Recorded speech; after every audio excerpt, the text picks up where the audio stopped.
My name is Scarlett Taylor. I am 32 years old. And on the day my friend, Ellie Cox, came in to apply for a secretary position, she walked out as deputy director. And I was left without a job. Because she stole my position. It happened at the office. A large glass building. A cold lobby. White walls. I was standing at the reception desk, holding a folder of documents in my hands. Resume. Recommendations. Experience. Everything that was supposed to lead me to the position of deputy director. I had been preparing for this for months. No. For years. Standing next to me was Ellie Cox. She was nervously fidgeting with the strap of her bag. Constantly fixing her hair. Looking around. I'm not sure I can do this, she said quietly. I looked at her.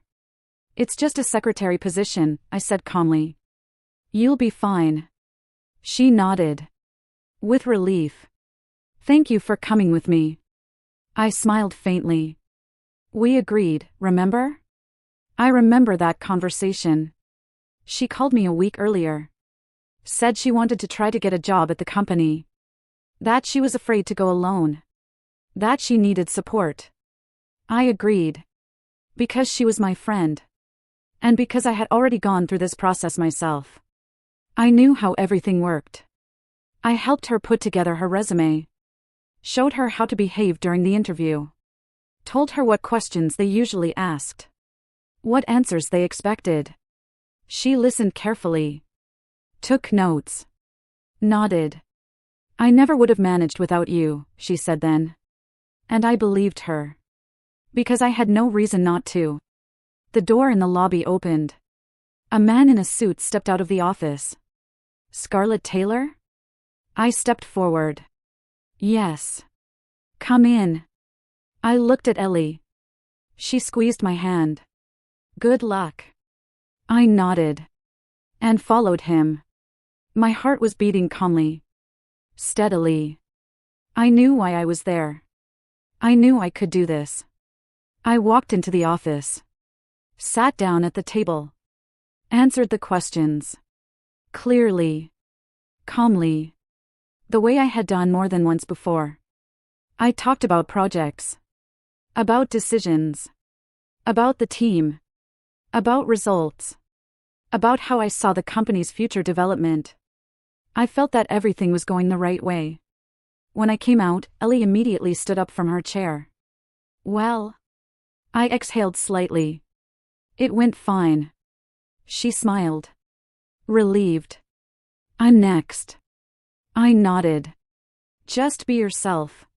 For a second, she held my gaze. And said quietly. I'll try. She went into the office. The door closed. I was left alone in the lobby. I sat down in an armchair. Placed my folder beside me. Looked at the glass wall across from me. And suddenly felt something strange. As if something had shifted slightly. Even though everything looked normal.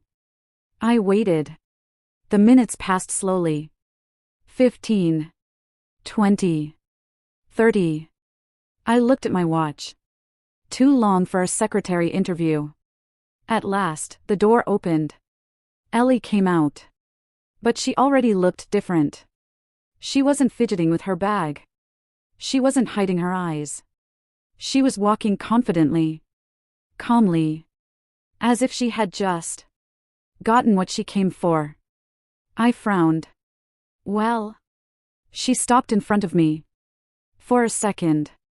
And smiled. A little differently than before. I think it went well.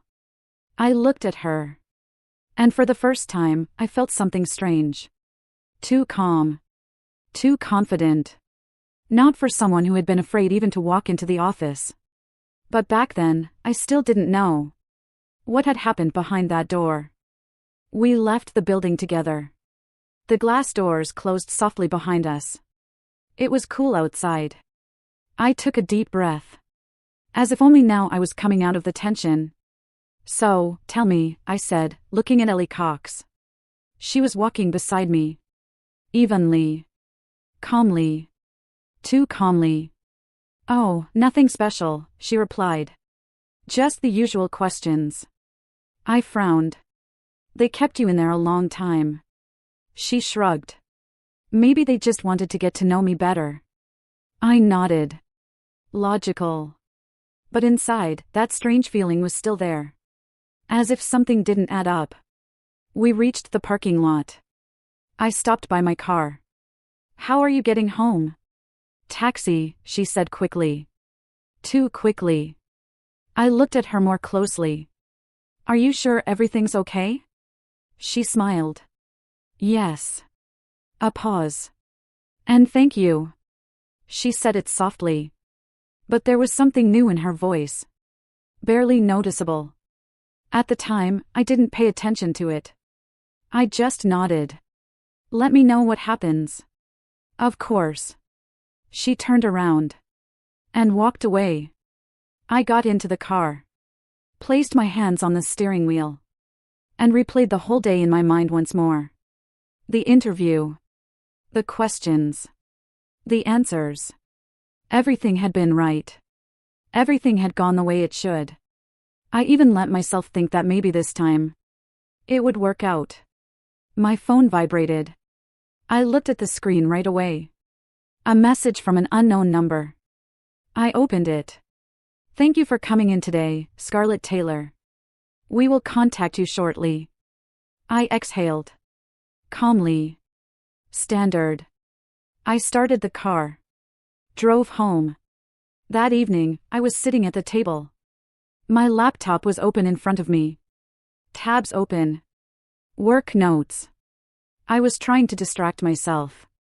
But my thoughts kept returning there. To that office. To that room. And to one moment. When Ellie came out of it. With that strange smile. My phone vibrated again. A message. From her. I opened it. I think they liked me, smiley face. I smiled faintly. Typed back. Of course they did. I trained you. Her reply came almost immediately. Yes, you really helped me. A pause. Then another message. They asked some strange questions, not exactly about the secretary role. I froze. Read it again. Then once more. Not exactly about the secretary role? I slowly set the phone down on the table. And in that moment, that same feeling returned inside me. Uneasy. Quiet. As if something was starting to slip out of control. But back then, I still didn't understand how far it had already gone. The next morning, I woke up early. My phone was lying beside me. I picked it up almost immediately. Checked my email. Nothing. There was no message from the company. I set the phone down. Sat up in bed. Ran a hand over my face. Easy, I said quietly to myself. This was normal. They never replied right away. I got up. Made coffee. Opened my laptop. Tried to work. But my thoughts kept going back there. To that office. To that room. And to one detail that would not leave me alone. Not exactly about the secretary role. I picked up my phone again. Opened my chat with Ellie Cox.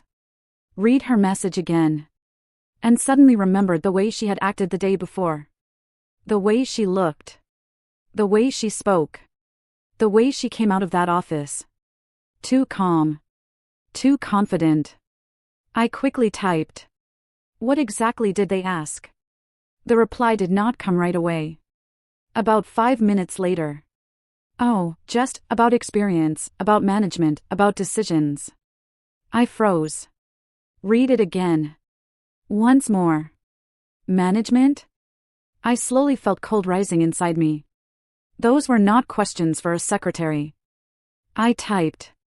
That's strange. That sounds more like my position. A pause. A long one. Then a reply. Well, maybe they were just curious. I stared at the screen. And in that moment, for the first time, I felt something clear. Not anxiety. Suspicion. I closed the chat. Set the phone down. But less than a minute later, it vibrated again. An email. From the company. I grabbed it immediately. Opened it. Scarlett Taylor, thank you for taking part in the interview. Unfortunately, we have decided to move forward with another candidate. At first, I didn't understand the meaning. The words didn't seem to connect. I read it again. Slowly. Once more. And only then set the phone down. Carefully. As if it might shatter. The room was quiet. I sat at the table. Looking at one point. Trying to understand what had happened. Because I had been sure. Sure that I was qualified. Sure that I had done well. My phone vibrated again. A message from Ellie. I opened it. They offered me the job. I exhaled. Slowly. Almost without emotion. I typed. Congratulations. The reply came immediately. Thank you, smiley face. A pause. Then one more message. I opened it. And in that moment, everything inside me seemed to stop. But there's one thing. I stared at the screen. At those words. But there's one thing.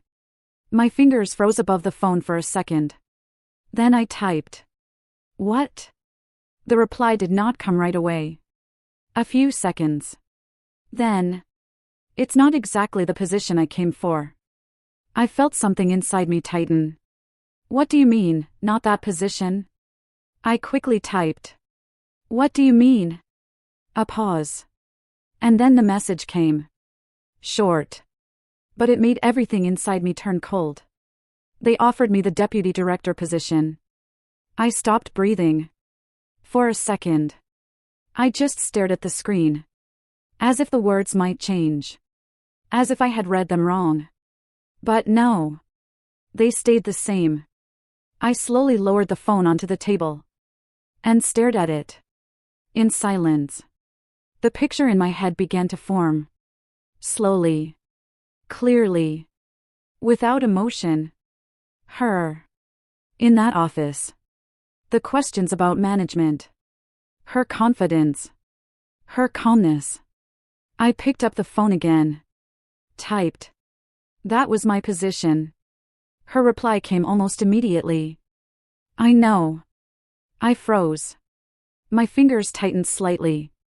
I typed. How did that happen? This time she did not answer right away. 1 minute. 2. 3. And then. They said I made a good impression. I closed my eyes. For a second. Then opened them. And typed. You came there for the secretary role. A pause. Reply. Yes. I felt something heavy rising inside me. But strangely calm. I typed. You used my answers? A long pause. A very long one. I stared at the screen. Waited. And in that moment, I already knew the answer. The phone vibrated. I opened the message. You told me everything yourself. I took a slow breath in. And let it out. I looked at those words. And in that moment, everything finally fell into place. It was not a coincidence. Not luck.